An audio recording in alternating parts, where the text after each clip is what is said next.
Hi guys! It's me Michelle and welcome to my channel! It's me again and again! So, ayan guys, in today's video, as you can see in the title below or in my thumbnail, ayun, so magkakaroon tayo ng um, true, true, true, true. What? True. Anong true? Ayun, so today is holiday and I have my time for myself and I go around the world and having fun with myself. Just me, only me, and me. And it's my me time day. And oh my gosh. Oh my gosh. Oh my gosh. My family. Joke lang. No, so magkakaroon tayo ngayon ng true revelation. No, no, no, no, no, no. Magkakaroon tayo ng truth review about sa bagong menu daw, dish, whatever, food ng Tokyo, which is here. Ayun. So, may bago kasi silang labas na ramen. At nagiging fan na ako ngayon ng mga ramen, ng mga noodles, spicy, ganun. Nagiging fan na ako nun. So, kanina, sabi ko nga, di ba, me time. Pero, when I was, roaming around the world, I saw my friend, and then, we talk, and then, just let we talk, because we're not seeing each other maybe in how many years? Oh, why I'm talking dollars. Anyway, and then, so this is it now.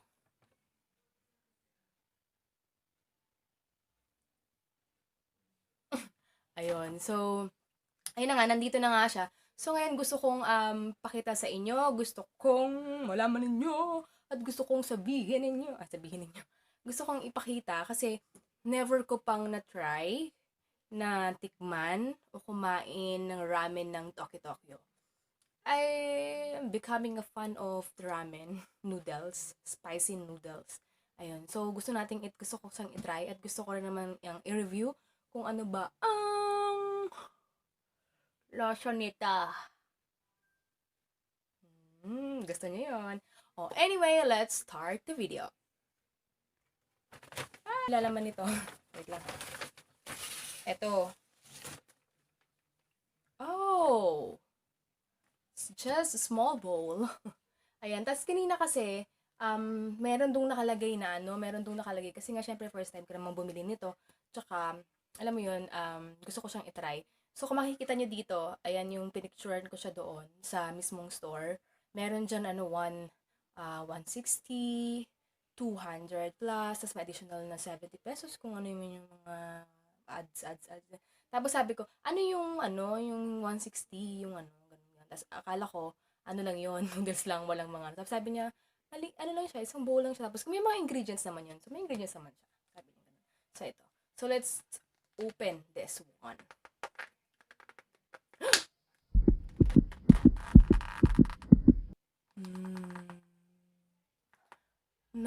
I can smell the spiciness of this food. Oh.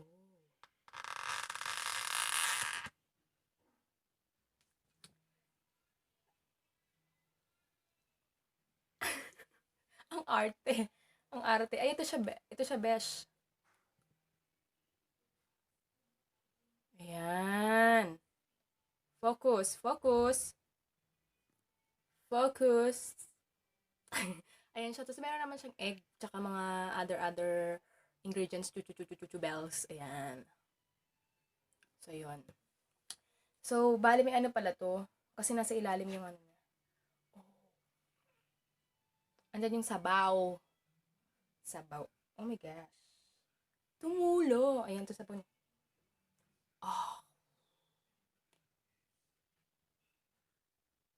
Parang sarap-sarap.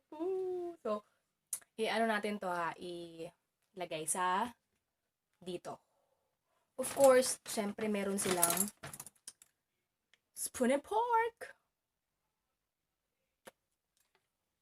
So, wait.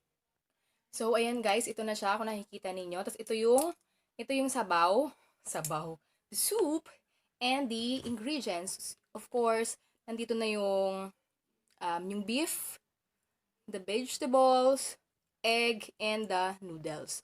So, ang gagawin natin, transfer lang naman natin siya dito. As usual naman na ganun ang ginagawa, di ba, pag mga noodles. Transfer natin siya.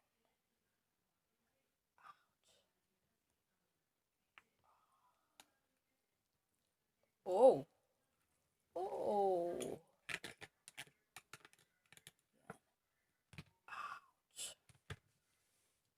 Yan! So, na-transfer na natin dyan. Of course, haluin natin. Hala! Umano na yung sabaw niya kasi kanina ko pa nahirapan. Kumbaga pagkagaling ko doon. Oh my gosh, the egg. It falls.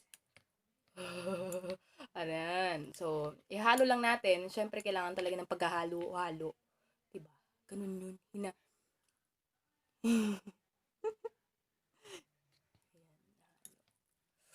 Ooh. So, this is it. Wait lang. Ayusin natin yung niya.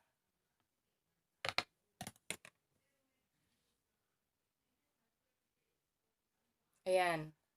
So, ayun. Titikman natin ang lasa nito, ha? Oh my gosh. Ayan. So, wait lang. Pumunta kasi ako kaninang di ba nga, ikot-ikot ako. Pero parang pakiramdam ko. Oh my gosh. I can feel the something is gonna falls down. Just. So, yun. So,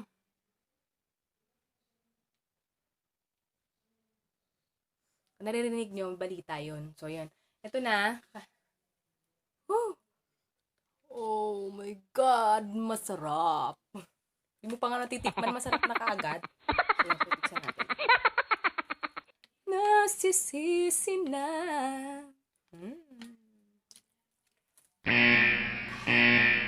I think it's gonna falls. Wait. Ayan. So, nasaan na yung pagkain ko? Na-distract ako eh. Ito na.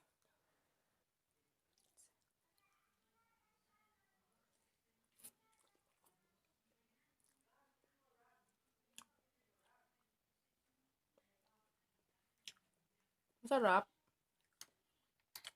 Masarap yung noodles. Oh! I can feel the spiciness of this food. Spiciness? Ayan, so may mga siya, kung kayo hindi kayo mahilig sa vegetable, pwede nyo naman siyang hindi ilagay kasi naka-separate naman na siya. Pero ganun talaga, kasama yung vegetable sa ingredients nitong ramen. So, it's more delicious if there's a vegetable.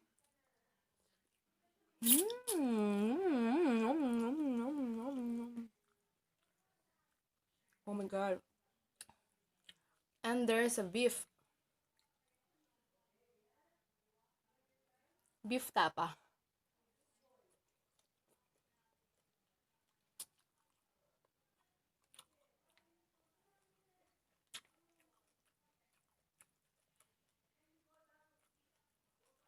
Masarap siya.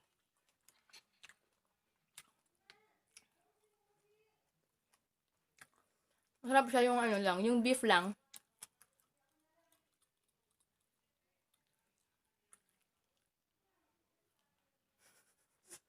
Kadiri. Yung beef lang parang matigas.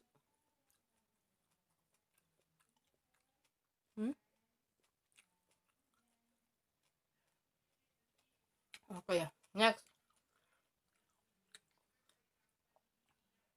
Ang aking all-time favorite, the egg. Sobrang paborito ko yung eggnog. Sarap. Egg. It falls. Egg.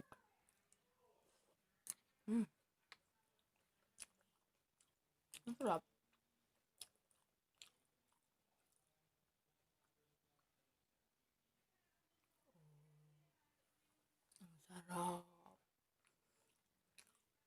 So, yan. All in all, ang masasabi ko dito guys, sa ramen ng Tokyo, masarap. Masarap siya. Masarap siya kasi, lalo na beef. Kasi pag beef ang nakalagay sa pagkain, malasang malasa. Masarap. Malasa kasi ang beef eh. Kaya masarap talaga siya palagay. So, ano naman natin to? Lahat. Hindi kasi mamaya sabihin ko sa inyo yung pinaka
ayan guys, so malapit ko na siyang maubos.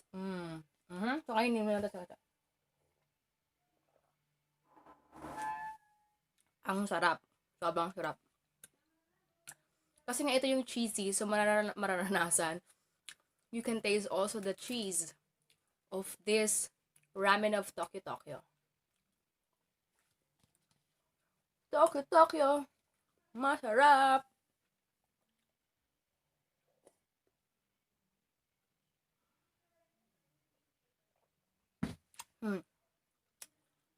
So guys, ayun na yung masasabi ko sa inyo. Masarap siya. Kung gusto niyo yung tikman, mura lang siya. Kung gusto niyo yung may kasamang may kasamang mga side dish, meron siya kasing kasamang pag 200 plus, 270, magkano yun? Basta 200, 210, basta ganun. May side dish na siya nakasama, ayun yung merong dumpling and the drinks, ganun. Hindi ko na ako bumili ng drinks kasi nga ito may ganito na ako.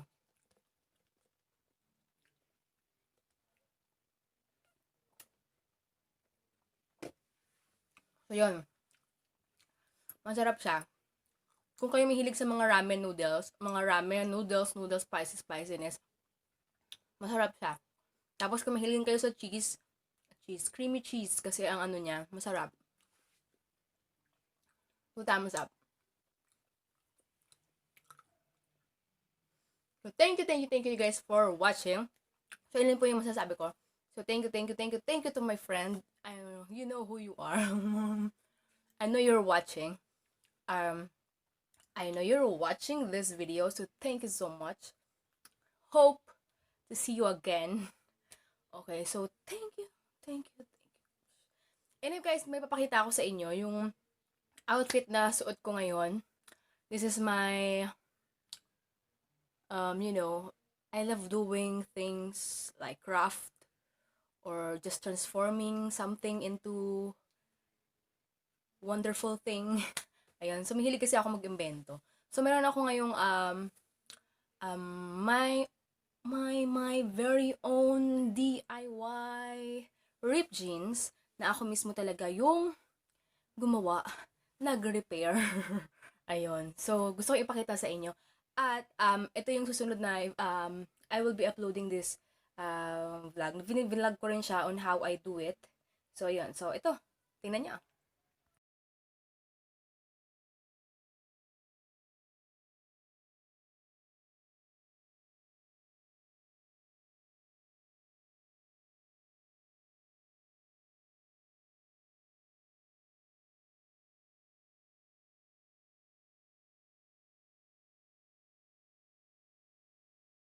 Ayan, so guys, so abangan ninyo yung vlog ko na yun tungkol dun sa aking DIY craft or the ripped jeans na suot ko ngayon.